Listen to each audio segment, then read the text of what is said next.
Kamu pernah nggak lihat orang yang gajinya pas-pasan, tapi gaya hidupnya kayak orang kaya?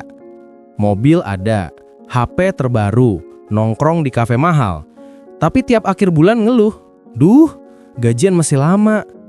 Nah, itulah fenomena yang sering banget kita lihat di kelas menengah. Hidup di antara gengsi dan kenyataan. Kelas menengah ini unik. Mereka kerja keras, penghasilannya lumayan, tapi tetap aja banyak yang kejar status sosial lewat hutang dan flexing. Pertanyaannya, kenapa sih banyak yang terjebak kayak gini?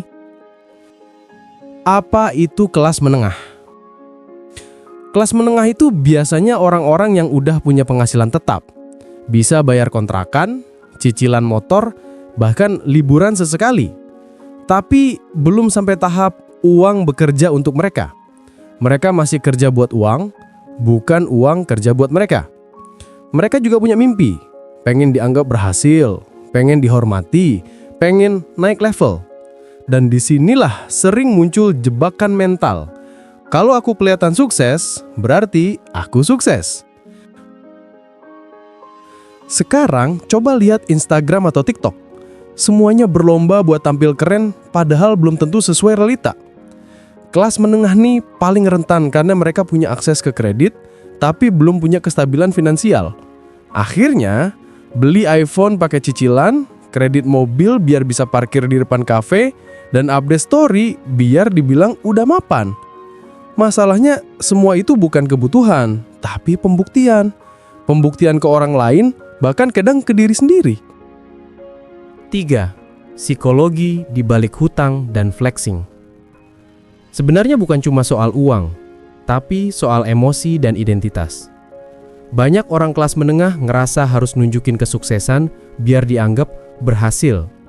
Apalagi kalau dulu mereka tumbuh dalam keluarga pas-pasan, sekarang pengen buktiin, lihat, gue udah bisa beli ini, gue udah sukses. Tapi sayangnya, tanpa sadar mereka jadi korban ilusi kemakmuran. Kelihatannya kaya, tapi di dalamnya stres, kejar cicilan, dan gak punya tabungan darurat. 4. Hutang sebagai gaya hidup. Hutang sekarang bukan lagi sesuatu yang memalukan, tapi malah jadi normal. Orang bangga ngomong, "Aku cicil 0% kok." Padahal artinya belum mampu beli tunai. Perusahaan dan bank tahu banget celah ini. Mereka tawarkan kemudahan, dari kartu kredit sampai pay letter. Dan kelas menengah jadi target empuk. Masalahnya, makin sering hutang, makin sulit keluar dari lingkaran itu. Gaji cuma numpang lewat. Begitu gajian, langsung habis buat nutup cicilan bulan lalu. 5. Dampak jangka panjang. Gaya hidup kayak gini punya efek domino. Pertama, stres finansial. Kedua, kehilangan arah hidup, karena fokusnya cuma bayar tagihan. Ketiga, gak punya ruang buat berkembang. Dan yang paling parah, generasi selanjutnya bisa ikut meniru. Anak-anak tumbuh dengan mindset, sukses itu kelihatan kaya, bukan punya aset. Padahal, kekayaan sejati itu bukan tentang apa yang kamu tunjukkan, tapi apa yang kamu simpan. Titik solusi dan kesadaran baru. Jadi, gimana caranya keluar dari pola ini? Sadari dulu realita finansialmu. Jangan bandingkan hidupmu dengan orang lain di medsos.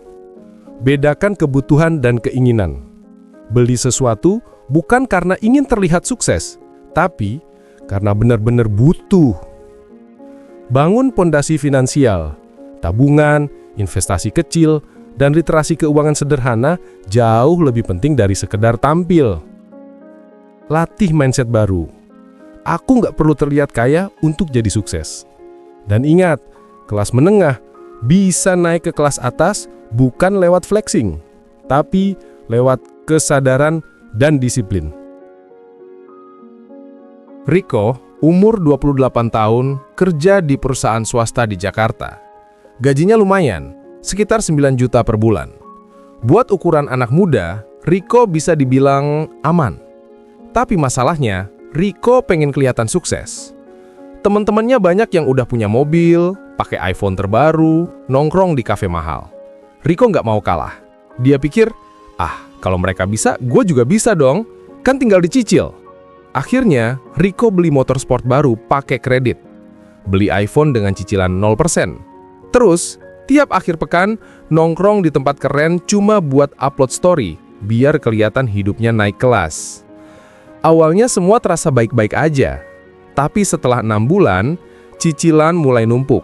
Tagihan kartu kredit datang, listrik naik, dan di kantor belum ada kenaikan gaji. Riko mulai stres. Gajian yang dulu terasa cukup, sekarang hilang dalam seminggu.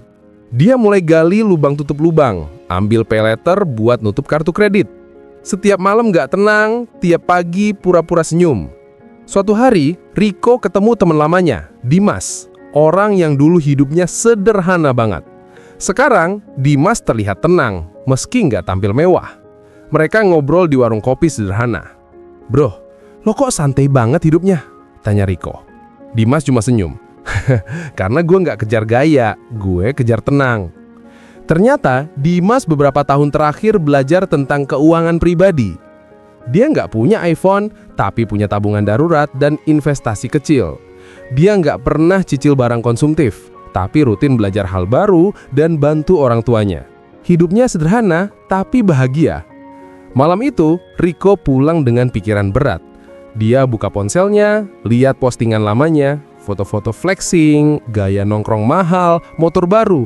Tapi di balik itu semua, dia tahu nggak ada kebahagiaan nyata. Esoknya, Riko mulai pelan-pelan berubah. Dia jual barang-barang nggak perlu, lunasi hutang kecil dulu, dan mulai catat pengeluaran. Butuh waktu lama, tapi sedikit demi sedikit dia mulai lega. Gak ada lagi perasaan harus kelihatan keren. Sekarang, tiap kali Riko lihat orang pamer barang baru di media sosial, dia cuma senyum dan bilang dalam hati, "Dulu gue juga gitu, tapi sekarang gue lebih suka punya ketenangan, bukan gengsi." Pada akhirnya, hidup di zaman sekarang memang gak gampang. Kita diserbu iklan dari semua arah. Dari ponsel, media sosial, sampai teman nongkrong yang tanpa sadar juga ikut jadi influencer gaya hidup. Kita dibombardir pesan yang sama terus-menerus. Kalau kamu punya ini, kamu keren. Kalau kamu gak punya, kamu ketinggalan.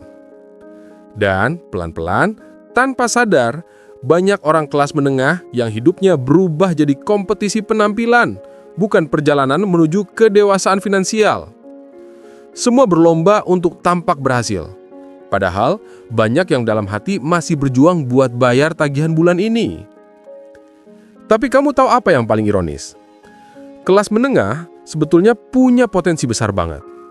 Mereka udah punya pengetahuan, kemampuan, dan akses yang cukup buat naik kelas. Masalahnya, energi itu sering bocor. Bukan buat investasi diri, tapi buat mengejar validasi. Coba pikir sebentar. Berapa banyak waktu, tenaga, dan uang yang kita habiskan hanya untuk kelihatan lebih keren di mata orang lain?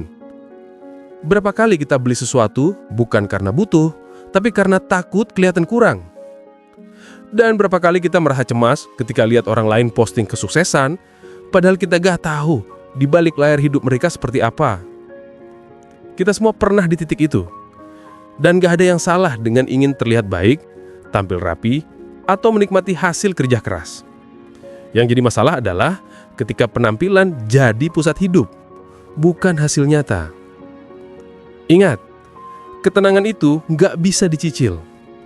Kebahagiaan itu gak bisa dibeli dengan kartu kredit. Dan rasa cukup itu nggak datang dari barang baru, tapi dari rasa syukur dan kesadaran siapa kita sebenarnya. Hidup sederhana bukan berarti hidup miskin. Hidup sederhana berarti kamu tahu kapan cukup, tahu prioritasmu, dan nggak perlu ngutang cuma buat membuktikan sesuatu. Itu jauh lebih berkelas daripada sekedar flexing. Mulailah dengan langkah kecil. Mungkin dari berhenti membandingkan hidupmu dengan orang lain. Mungkin dari berani bilang nggak perlu waktu nafsu belanja datang. Atau mau dari membaca buku keuangan dasar, belajar investasi kecil-kecilan, dan nulis rencana masa depanmu. Lama-lama kamu akan sadar, ketenangan itu ternyata jauh lebih nikmat dari pengakuan. Dan kedamaian batin itu nggak bisa kamu dapat dari likes, views, atau komentar keren banget di media sosial. Satu hal yang harus diingat, kelas menengah bukan identitas yang harus dipertahankan, tapi tangga yang bisa dinaiki. Tapi untuk naik ke atas, kamu harus berani melepaskan beban gengsi yang menahan kamu di bawah. Jadi, mulai sekarang, biarkan orang lain sibuk memoles citra, sementara kamu sibuk membangun fondasi. Biarkan mereka memamerkan barang, sementara kamu menumbuhkan nilai. Karena yang benar-benar kaya itu bukan yang paling banyak barangnya, tapi yang paling tenang hidupnya. Dan kalau suatu hari kamu sudah sampai di titik stabil, bukan karena flexing, tapi karena disiplin, kerja keras, dan kesadaran, itulah bentuk kesuksesan yang sesungguhnya. Bukan sekedar terlihat kaya, tapi menjadi orang yang damai, mandiri, dan tahu arah hidupnya.